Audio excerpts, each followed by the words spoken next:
welcome to my YouTube channel.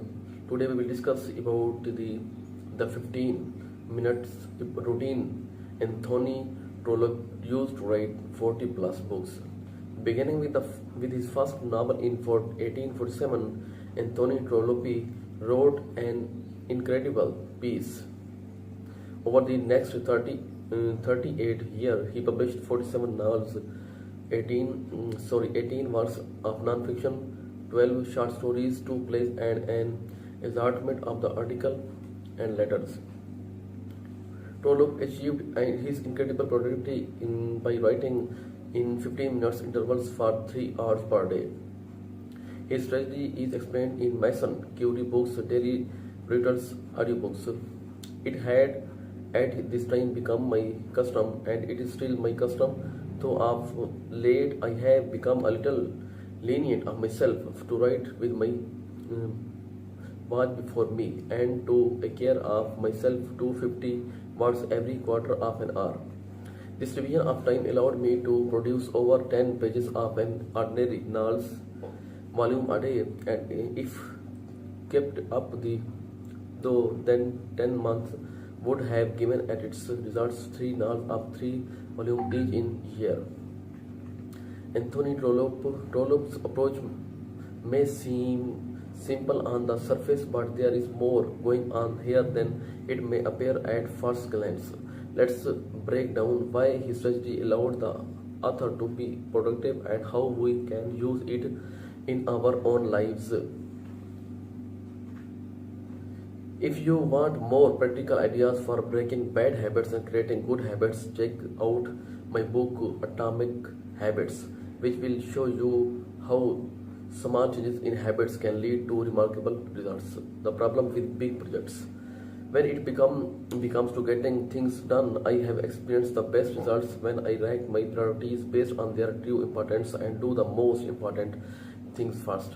Whenever possible, I believe this is the best strategy because it forces you to direct your energy to the task of highest level. There is no common problem with the approach. After ranking your priorities for the day, if the number of one task is really big project, then it can leave you feeling frustrated because it takes a long time to finish. For example, last week I was working on a project that took 2 days to complete. One Tuesday morning when I began the task, I knew I would not be able to finish it that day, even though I knew I would work all day without completing the task. I still found myself feeling frustrated by mid-afternoon. It was 4 p.m. and I had spent all the day working on the most important task, yet the only thing I had to show for my work was unfinished project. My to-do list was just as long as it was in the morning, even though I was spending my time in the correct way. I was doing the right things, but it can still disheartening to be stuck on the task one when you have been working all the day. These feelings of frustration are a possible downside of the prioritized to-do list. Anthony Trollope, however, developed a solution to this common problem. Tiny milestones, more momentum. Anthony was in the business of writing books, and writing a book is a big project. It is not the type of task you can complete in a day. In some cases, merely writing a chapter is too big a task for a single day. However, instead of measuring his project based on the completion of chapter or books, Anthony measured his progress in 15 minutes increment. This approach allowed me to enjoy feelings of satisfaction and accomplishment very quickly while continuing to work on the large task of writing. This is a big deal for 2 reasons. Number 1, small measures of progress help you to maintain momentum over the long run, which means you are more likely to finish large tasks. The faster you complete a productive task, the more quickly your day develops an attitude of productivity and effectiveness. I have found this second point, the speed with which you complete your first task of the day, to be particular importance of maintaining a high productive output day after day. Speed to completion. Anthony did not have to wait 3 months to feel a sense of accomplishment from completing his book, nor did he have to wait 3 days until he finished a chapter.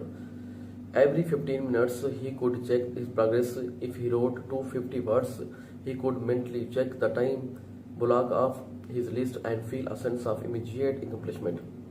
Anthony 15 minutes writing block was a well-designed progress meter that allowed Anthony to get finished faster while still working on a big task. He received the long-term value of working on the most important things that and the immediate payoff of the finishing each little time block quickly. You can imply a similar strategy for a task besides writing. Of course, for example, rather than measuring his progress on a bigger task like monthly revenue, Trent demonstrated each sales calls he made with a paperclip. The basic idea is to design a way to get rapid feedback while working on a bigger projects. The faster we get feedback that we are moving in the right direction, the more likely we are continue moving the way. Working for a long term, measure your progress for the short term.